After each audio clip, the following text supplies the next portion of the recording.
Anyway, I would be playing Resident Evil 5 demo for you guys. Except the Resident Evil 5 demo didn't come out on anything except for PlayStation 5. Which I don't understand the exclusivity deal between Sony and Capcom.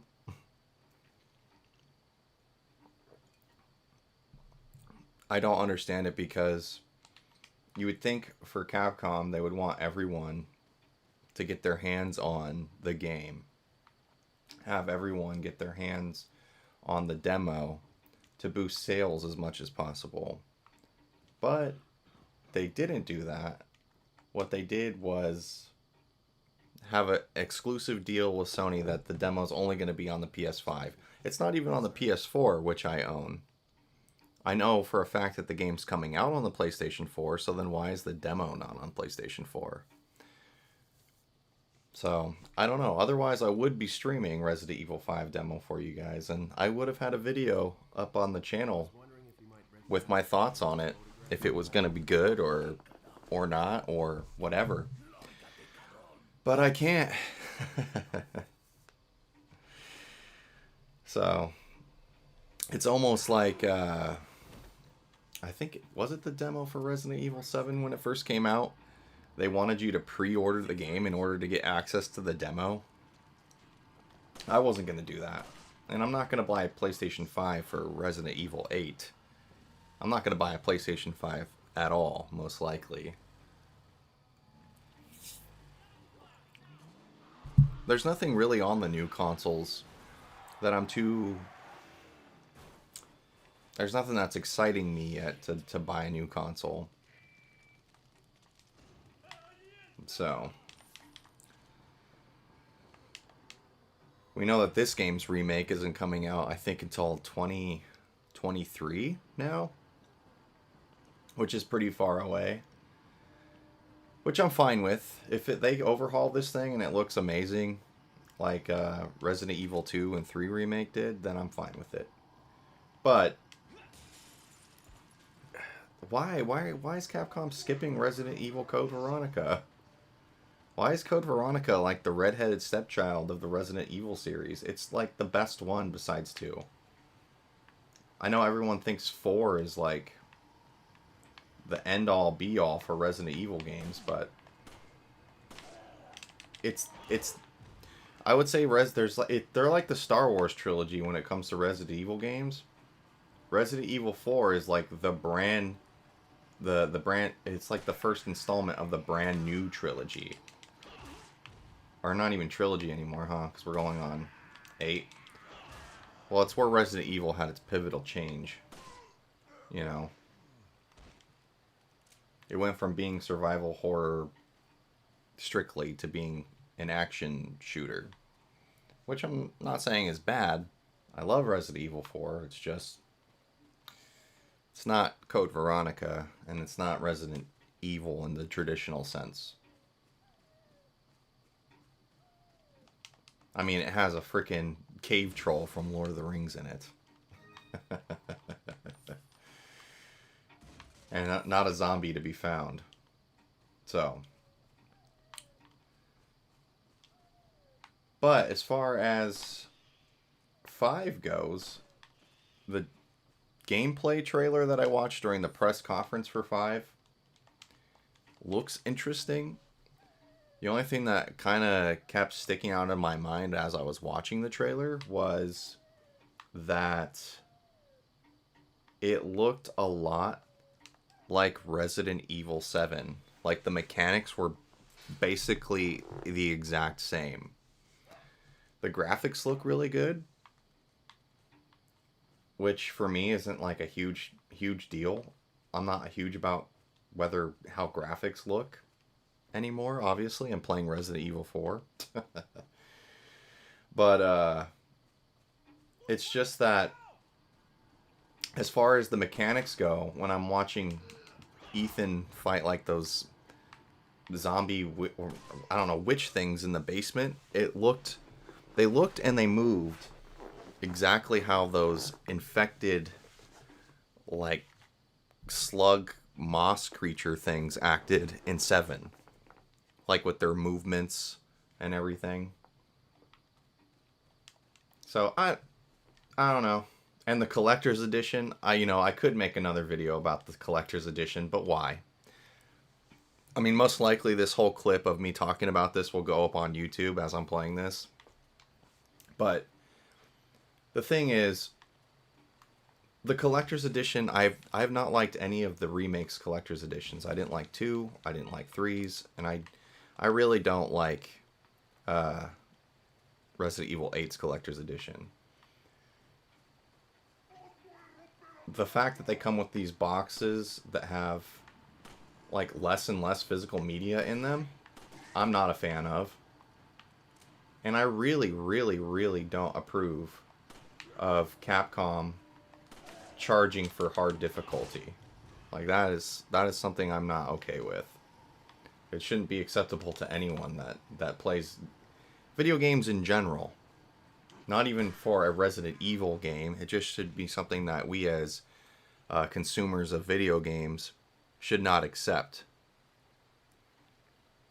I'm drinking my coffee like this so you guys don't hear me slurping it out of a cup. If there's one thing I can't stand, it's people that slurp their drinks while they're doing anything.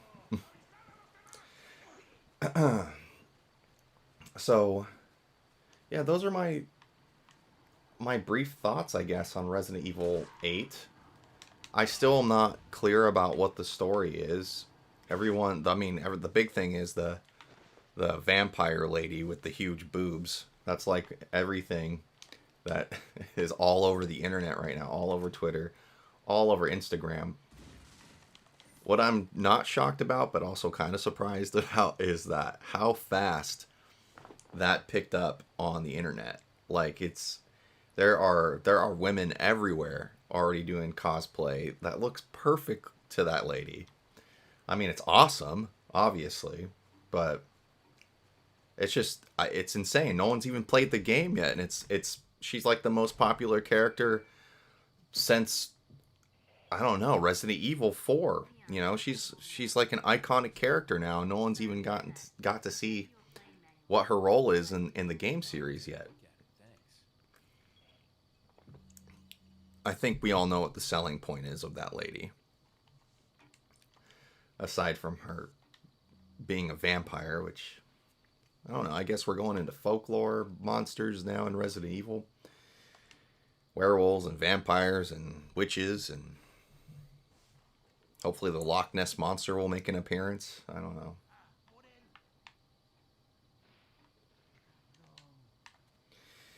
But we know what the selling point is of that lady. What's up? Bam.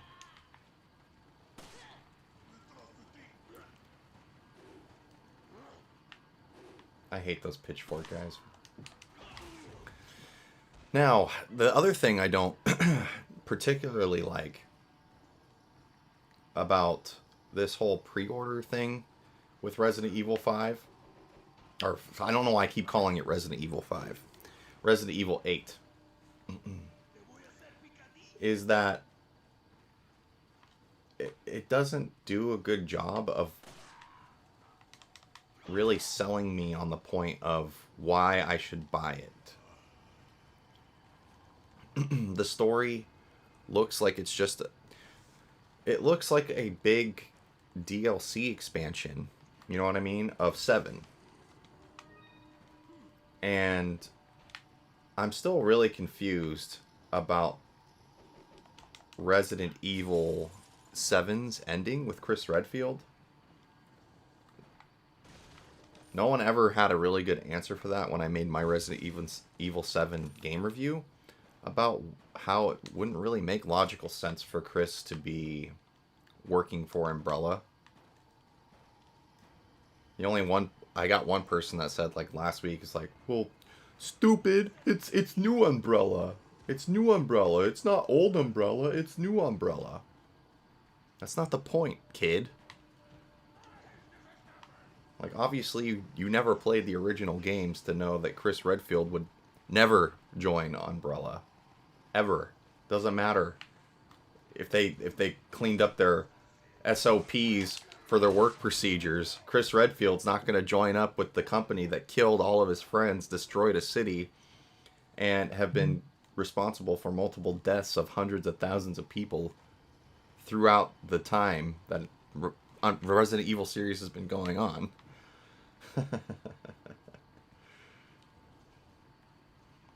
It just wouldn't happen. So it's confusing to me. I don't know what role Chris is going to play here. I'm really hoping that they're not going to do something stupid like they did with like the Terminator franchise, where they you know, like where they made John Connor a fucking Terminator T-1000 or something at the end of that last Terminator movie. Spoilers. I really hope something like that doesn't happen. Like Chris is really like some sort of infected Las Plagas guy or some shit. The trailer definitely tried to make him look like he has some sort of like villainous role, which would be interesting, but I don't know where they're going to go with it, with vampires and werewolves and a town that looks like something out of this game.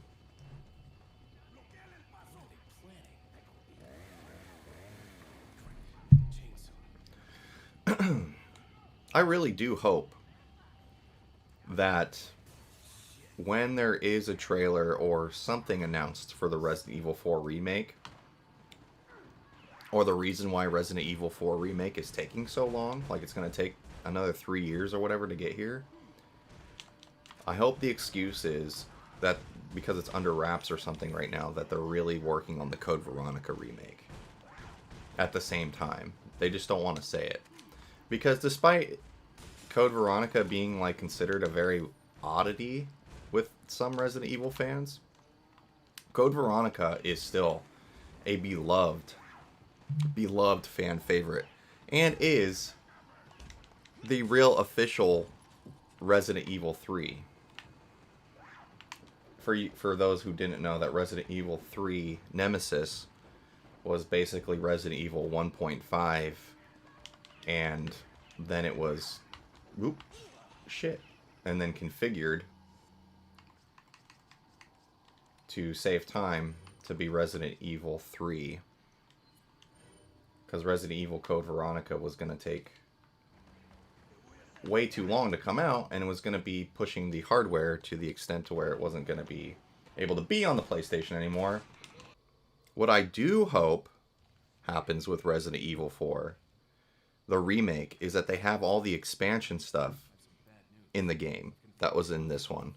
So, like, the Separate Ways Ada Wong story, and the Mercenaries pack thing, and also there's like, I forget what the side story was for Ada, where it shows the story going on with her at the same time Leon's story's going on. I forget what that was called.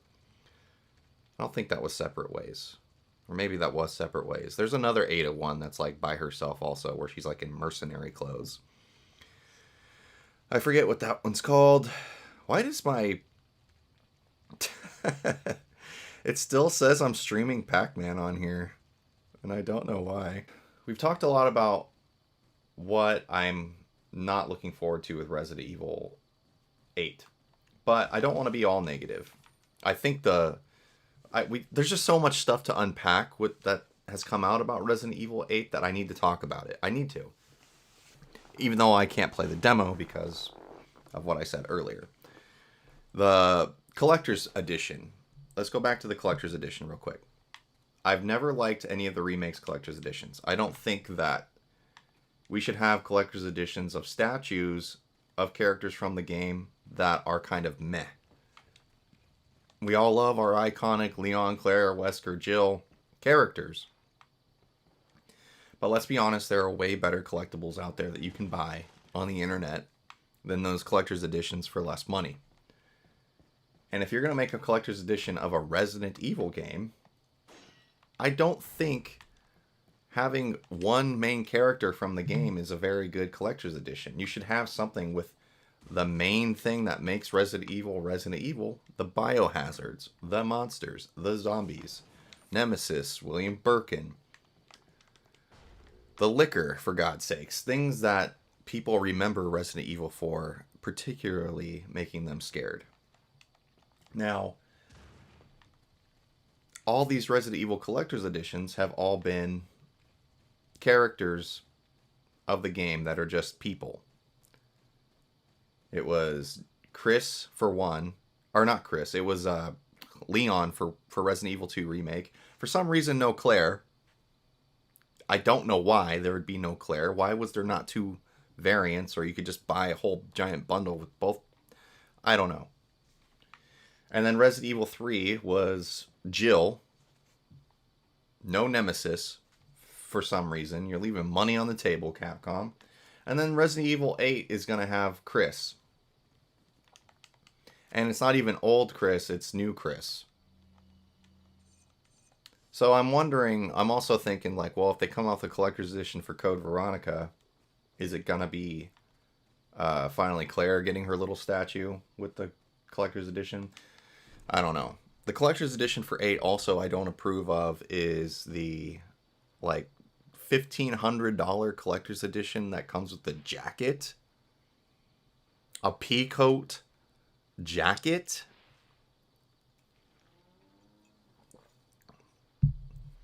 Capcom, what do you think you are, Gucci?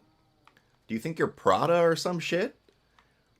You're gonna sell it's not even a leather pea coat either. It's just a fucking, it's a regular ass pea coat that you'd find at fucking Nordstrom's Rack or fucking Kmart or some shit.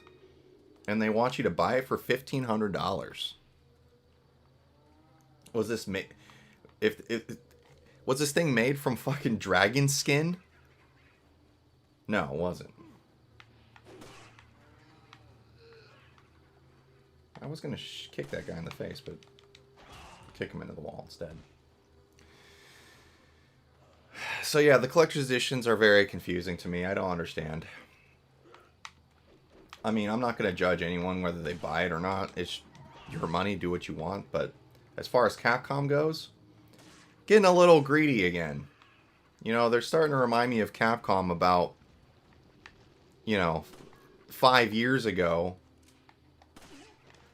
when they were putting like characters in Marvel vs. Capcom 3, I think, like in 2014, and they like regular main staple characters of the game and locking them behind a paywall. That's like, I'm starting to see this stuff start to creep back in. I don't like it. And having a hard mode for a game locked behind an extra money is bullshit. A pre-order, that's fucking stupid. Like that shit needs to stop. And these collector's editions that feel extremely lazy. And this is someone who has a shitload of Resident Evil stuff. A shitload. For anyone that's seen my videos or my office tour, a lot of Resident Evil stuff. Almost too much Resident Evil stuff, if that's even a real thing. But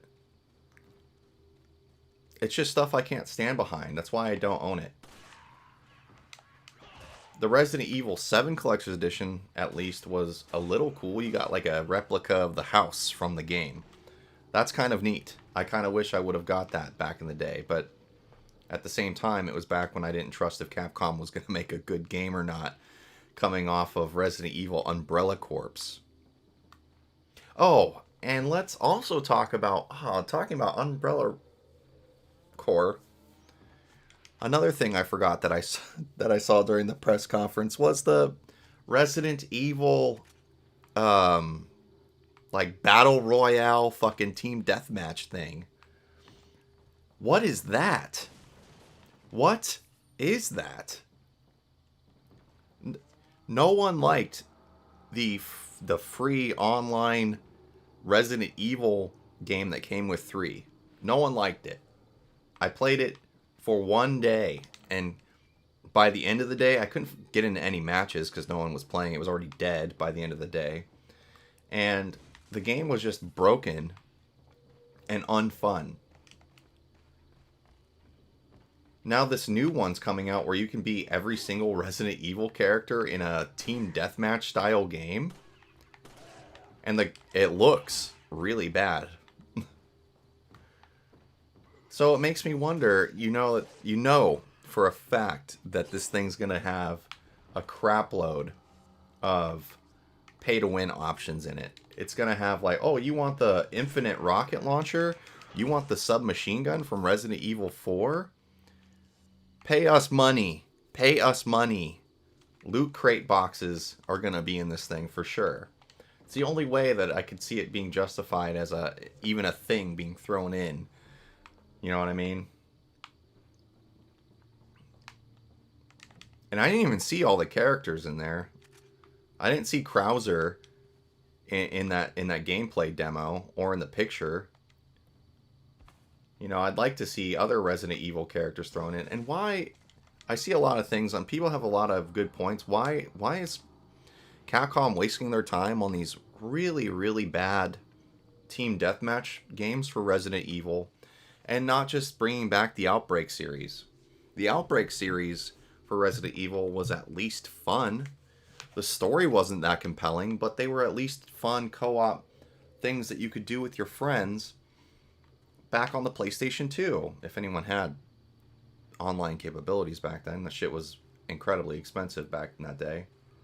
But still, why is that not on there? Why are they wasting their time with these battle royale games and shit that no one's gonna play? It's gonna be dead after the first day, just like the last one was. So, man, I keep on saying I want to find positive things to say, but I can't yet. I would have loved to, like I said, I would have loved to have been able to stream the Resident Evil 8 demo. But because it's only on PlayStation 5, it's not possible. A thing that I'd like you guys to realize, because I know that there's a lot of newer Resident Evil fans that have come along since 7, and they never ever played Resident Evil from back in the day. I get it. I'm an old man. I'm a relic of a time gone by when it comes to Resident Evil. And I sound like I'm a little bit jaded. But at the same time, I'm not. Because I thought Resident Evil 7 was a good game. I did. It's just that Resident Evil 7 was really its own IP with Resident Evil name slapped on it. Honestly. Truly. It was. And if you can't see that for what it was, then I'm sorry. You're kind of disillusioned and a little on the